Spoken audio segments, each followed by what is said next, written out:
গেছিল চলে এসেছে ফিরে, দেখাচ্ছে স্বপ্ন চ্যাম্পিয়নের কেকেআরকে। আমি আজকে তোমাদের এই লাইনটা বলে এই কারণে শুরু করলাম।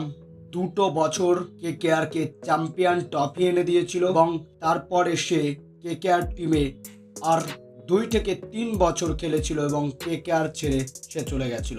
এবং রিসেন্ট যে লখনৌ সুপার জায়ান্টস টিমটা এসেছিল সেই টিমের ম্যানেজমেন্টের দায়িত্ব হিসাবে তার নাম এন্ট্রি করেছিল। আমি কার কথা বলছি এতক্ষণে নিশ্চয়ই বুঝতে পেরে গেছো।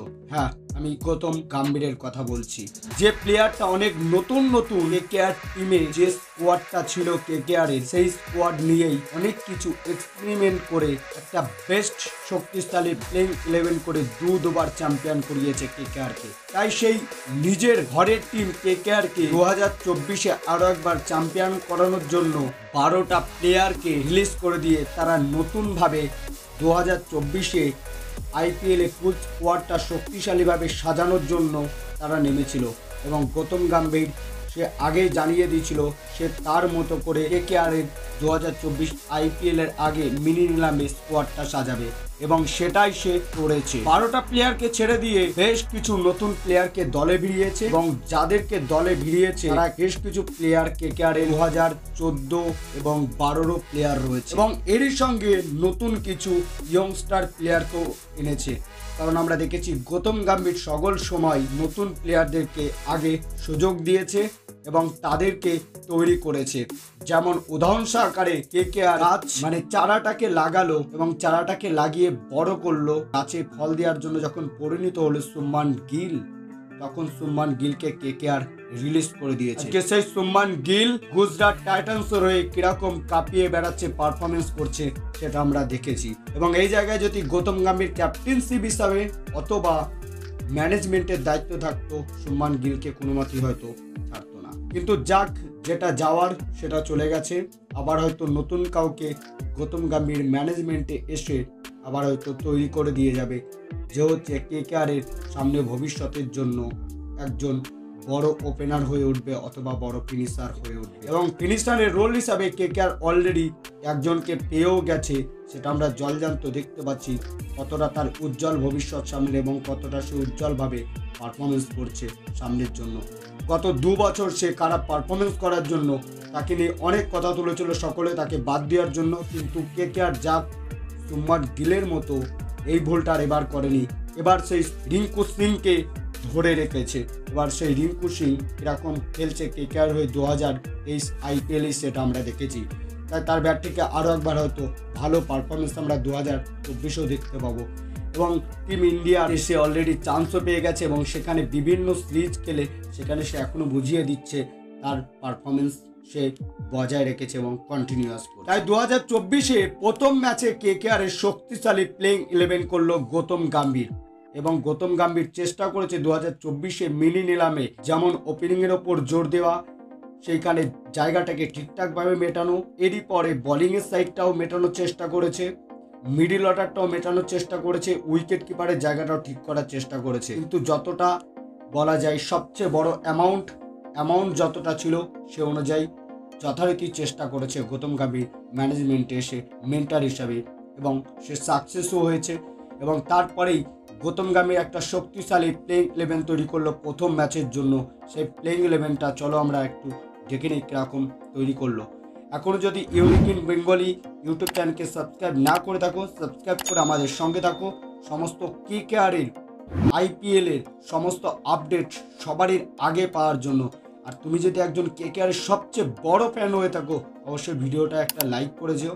আর গৌতম গম্ভীর কীরকম স্কোয়াডটা সাজিয়েছে 2024 আইপিএলে সেটাও তুমি তোমার মতামতটা কমেন্ট বক্সে লিখে জানিয়ে যেও। প্রথমে একটু ওপেনার নিয়ে কথা বলতে গেলে প্লেইং 11-এর, যেখানে আমরা সবারই প্রথমেই হয়তো ভাবছি জেসন রয় আর গুরবাজ।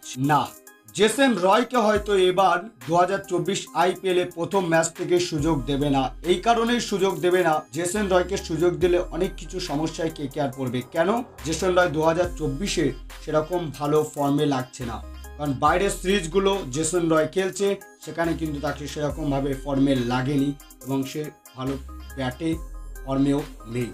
তাই সেই কারণে তাকে প্রতিটা ম্যাচের সুযোগ দিয়ে বা প্রথম থেকেই তাকে সুযোগ দিয়ে কেকেআর চাইবে না বিপদে পড়তে এবং কেকেআরও চাইবে না ম্যাচ হেরে গিয়ে পেছিয়ে পড়তে, কারণ পয়েন্টস টেবিলটাও কেকেআর চাইবে এগিয়ে যেতে, নেট রান রেটটাও বেটার করতে, যেন 2024-এ কেকেআরকে চ্যাম্পিয়ন করতে পারে। তাই প্রথমেই আমরা দেখতে পাবো গুরবাজ, কারণ গুরবাজকে এই কারণেই দরকার, গুরবাজ ওপেনিং করার পাশাপাশি গুরবাজের কাছ থেকে উইকেট কিপারটা কেকেআর পেয়ে যাবে এবং গুরবাজ 2023 বিশ্বকাপে সে নিশ্চিন্তে ভালো খেলেছে এবং 2024-এ সে বাইরে যে লিগের ম্যাচগুলো খেলে বেড়াচ্ছে, বিভিন্ন সিরিজগুলো খেলে বেড়াচ্ছে, সেখানেও সে ফর্মে রয়েছে। হয়তো ইনিংসগুলো একটু ছোট ছোট খেলছে, কিন্তু যে কটা ইনিংস খেলে যাচ্ছে, ছোট ছোট নক একটা খেলে দিয়ে যাচ্ছে বাইরের লিগ টিমগুলোর জন্য, বলতেই হবে সেখানে কিন্তু একটা চোখ ধাঁধানো পারফরমেন্স করে যাচ্ছে এই গুরবাজ। তাই প্রথমে আমরা গুরবাজকে দেখতে পাবো এবং গুরবাজের সঙ্গে আমরা দেখতে পাবো যে কেকেআর দীর্ঘদিন ওপেনিং করে আসছিল, তার জায়গাটা বারবার চেঞ্জ করা হচ্ছিল, তাকে আরও একবার গুরবাজের সঙ্গে সুযোগ দিতে চলেছে। আমি কার কথা বলছি আশা করি তোমরা বুঝতে পেরেছো। হ্যাঁ, আমি কথা বলছি তোমাদেরকে ভেঙ্কটেশ আয়ারের, কারণ ভেঙ্কটেশ আয়ার তাকে সুযোগ দেওয়া হয়েছিল, সে গত 2 বছর ধরে ভালো পারফরমেন্স করতে পারেনি, কিন্তু ভেঙ্কটেশ আয়ার নিশ্চিন্তে কেকেআরের ওপেনিংয়ে যে একটা স্টার্ট দেওয়ার দরকার সেটা কিন্তু পিছনের ম্যাচগুলোতে যদি একটু তোমরা দেখো অ্যানালাইসিস করে, ভেঙ্কটেশ আয়ার কিন্তু কেকেআরের জন্য ভালো পারফরমেন্স করেছে এবং তার বেটার পারফরমেন্সটা দেখিয়েছে এবং তাই আমরা ওপেনিংয়ে দেখতে পাবো গুরবাজ ভার্সেস ভেঙ্কটেশ আয়ার। এবং 3 নম্বরে আমরা দেখতে পাবো যেখানে 2023 আইপিএলে কেকেআর ক্যাপ্টেনশিপ করতে পারেনি তার চোট থাকার কারণে এবং সে তার সেরা ফর্ম নিয়ে 2024-এ ফিরে আসছে এবং কেকেআর টিমে আরও একবার নেতৃত্ব দিতে চলেছে এবং সেই প্লেয়ার যে হচ্ছে সুরেশ আয়ার, সেও কিন্তু ভালো ফর্মে রয়েছে এবং সে কেকেআরের ক্যাপ্টেনশিপও দিতে চলেছে 2024 আইপিএল। এবং 4 নম্বরে আমরা দেখতে পাবো নীতিশ রানা, কারণ এই নীতিশ রানার 2023-এ ক্যাপ্টেনশিপ করেছিল, আমরা অনেকে দেখেছি কিছু ম্যাচে ভালো ক্যাপ্টেনশিপ করেছে, কিছু ম্যাচে ভালো ক্যাপ্টেনশিপ করেনি, হয়তো এবার ভাইস ক্যাপ্টেন থাকবে, মেন ক্যাপ্টেনশিপ সুরেশ আয়ারই পেয়ে যাবে, সেই জায়গাটিকে নীতিশ রানাও কিন্তু 4 নম্বরে নীতিশ রানাকে রেখে দেবে। এবং নীতিশ রানা যদি কোনো ম্যাচে বাজে পারফরমেন্স করে থাকে বা না ভালো খেলে থাকে 2024-এ, আমি প্রথমেই বললাম ভিডিওর যে গৌতম গম্ভীর চেষ্টা করেছে এই বছরে প্রতিটা ব্যাকআপ প্লেয়ারের হিসাবে ব্যাকআপ প্লেয়ার রাখার এবং ওপেনিংও সে ব্যাকআপ হিসাবে তৈরি করেছে যতটা করা যায় এবং উইকেট কিপারও ব্যাকআপ হিসাবে তৈরি করেছে, বোলিং লাইনও ব্যাকআপ হিসাবে তৈরি করেছে। তাই 2014-তে কেকেআরের জন্য যে চ্যাম্পিয়ন হওয়ার পেছনে সবচেয়ে বড় অবদান ছিল মনীষ পান্ডে, সেই মনীষ পান্ডেকে কিন্তু গৌতম গম্ভীর 2024-এ দলে ভিড়িয়েছে। তাই নীতিশ রানা কোনো কারণে যদি 4 নম্বরে ব্যাটিং অর্ডারে ফ্লপ যায়, ভালো না খেলতে পারে, ম্যাচের পর ম্যাচ তাকে আর প্লেইং 11-এ রাখা হবে না, তাকেও কিন্তু পুরোপুরি ছেটে দেওয়া হবে এবং তার জায়গায় কিন্তু মনীষ পান্ডেকেও সুযোগ দেওয়া হবে।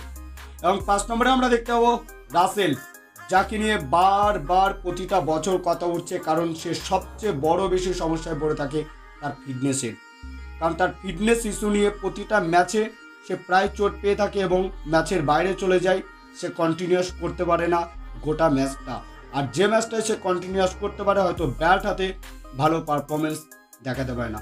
একটা স্পোর্টসম্যানের বা একটা প্লেয়ারের সবচেয়ে মেন হচ্ছে ফিটনেস, সে ফিটনেসটা যদি বেটার না থাকে এবং তার ফিটনেসটা যদি ঠিকঠাক না ধরে রাখতে পারে, তাহলে সত্যি গোটা আইপিএল সিজনটাকে খেলা ভীষণ একটা কষ্টকর ব্যাপার এবং রাসেল সেই ফিটনেসের সমস্যার জন্যই সবচেয়ে বড় পিছিয়ে যায় এবং সেই জায়গাটাকে 2024 আইপিএলে আশা করি রাসেল তার ফিটনেসটা ধরে রাখতে হবে এবং ভালো ফর্ম দেখাতে হবে, কারণ এখনো পর্যন্ত সে বাইরের যে লিগের ম্যাচগুলো খেলছে নাইট রাইডার্স আবুধাবির হয়ে, সেখানে কিন্তু রাসেল দুর্দান্ত পারফরমেন্স করছে এবং রাসেলের ব্যাটে ভর করে কিন্তু কেকেআর সেমিফাইনালেও পৌঁছে গেছিল এবং রাসেল কিন্তু অনবদ্য ছোট ছোট নকগুলো ভালোই খেলেছে কেকেআরের জন্য বাইরের মাঠে। তাই আমরা 5 নম্বরে প্লেইং 11-এ রাসেলকে দেখতে পাবো এবং 6 নম্বরে আমরা দেখতে পাবো কাকে, যাকে নিয়ে সত্যি যতই কম বলবো এই মুহূর্তে রাসেলের ব্যাকআপ হিসাবে ধরা যেতে পারে, কারণ এই কারণে রাসেলের ব্যাকআপ হিসাবে তাকে ধরা যেতে পারে।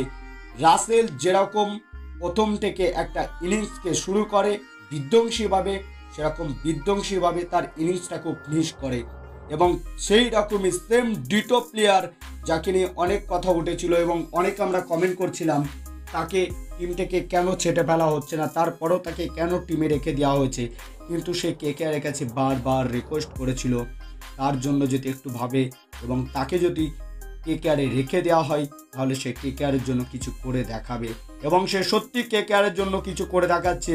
সেই শুভমান গিলের মতো ভুল করে যদি একেও ছেড়ে দিত তাহলে কেকেআর হয়তো 2023-এই তার ফলটা পেয়ে যেত এবং খুব বড় ভুল করতো কেকেআর এবং কেকেআরকে পস্তাতেও হতো, কারণ সে 2023-এ যেরকম পারফরমেন্স দিয়েছে কেকেআর হয়ে, আমি রিঙ্কু সিংয়ের কথা বলছি, এবং তার বাবা মার যেটা স্বপ্ন ছিল টিম ইন্ডিয়াতে খেলবে সেটাও সে পূরণ করেছে এবং সে একটা বড় হিউজ অ্যামাউন্ট পাচ্ছে। তার বাবার কতটা স্বপ্ন পূরণ করবে এই নিয়ে আমি একটা ডেডিকেট ভিডিও করেছি, তোমরা দেখে আসতে পারো আমাদের চ্যানেলে।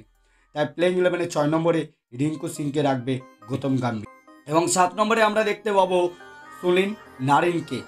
কেন রাখা হচ্ছে নারিনকে? হ্যাঁ, নারিনের সেই স্পিন বলের ধারটা না থাকলেও নারিনকে দিয়ে কিন্তু অনেক রকম এক্সপেরিমেন্ট করেছিল গৌতম গম্ভীর, সেই কারণে কিন্তু দুবার কেকেআরকে চ্যাম্পিয়ন করাতে পেরেছিল গৌতম গম্ভীর।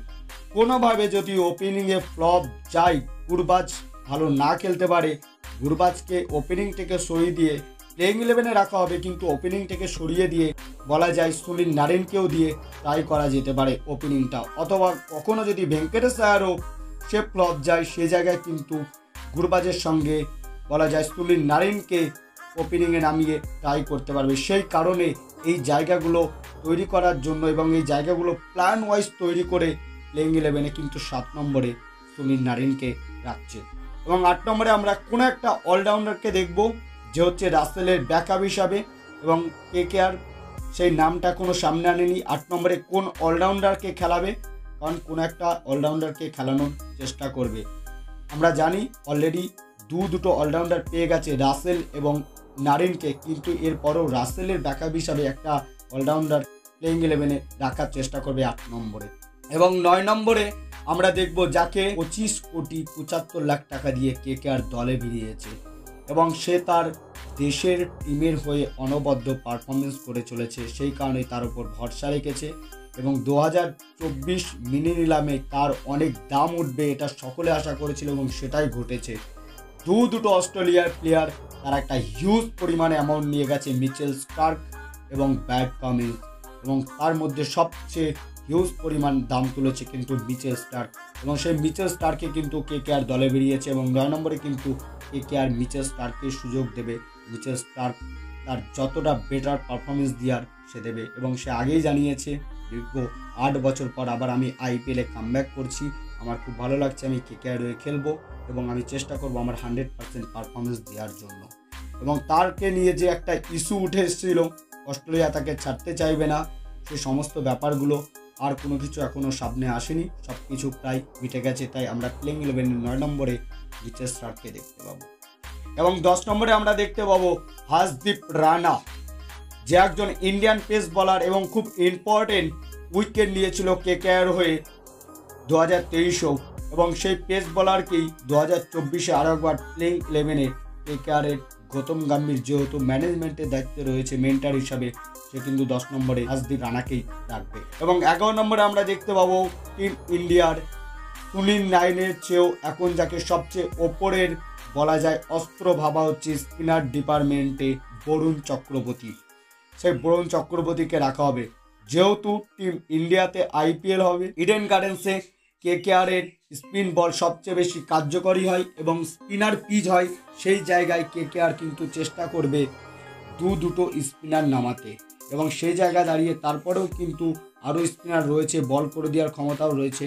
নীতিশ রানা, তাকেও আমরা বল করতে বিভিন্ন সময় দেখেছি, এবং রাসেলও খুব একটা খারাপ বল করে না, হয়তো এমন ডিফিকাল্ট কোনো সময় সব বলাররা মার কাছে হয়তো রাসেল গিয়ে উইকেট এনে দিয়েছে, নীতিশ রানাও গিয়ে উইকেট এনে দিয়েছে, এবং সে জায়গায় দাঁড়িয়ে কেকেআর রিস্ক নিতে চাইবে না, যেমন দুটো পেস বলার রাখছে তেমন পাশাপাশি দুটো স্পিনারও রাখছে। এবং ইম্প্যাক্ট প্লেয়ার হিসাবে যার কথা বলবো, যে ভীষণভাবে চমক দিয়েছে, কোনোভাবে যদি 11 নম্বরে বরুণ চক্রবর্তী বোলিংয়ে ফ্লপ যায় সেই ক্ষেত্রে কিন্তু সেই সুয়েশ শর্মা তাকে কিন্তু 11 নম্বর পজিশনে কেকেআর খেলিয়ে দেবে, এবং সেই ক্ষেত্রে কিন্তু ইম্প্যাক্ট প্লেয়ার হিসাবে বাইরে কিন্তু বরুণ চক্রবর্তীকে রাখা হবে এবং তাকে খেলানো হবে।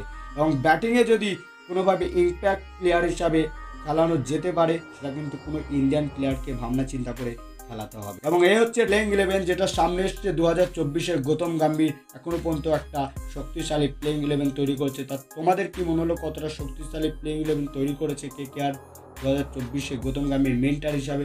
অবশ্যই কমেন্ট বক্সে কমেন্ট করে জানাতে জানো।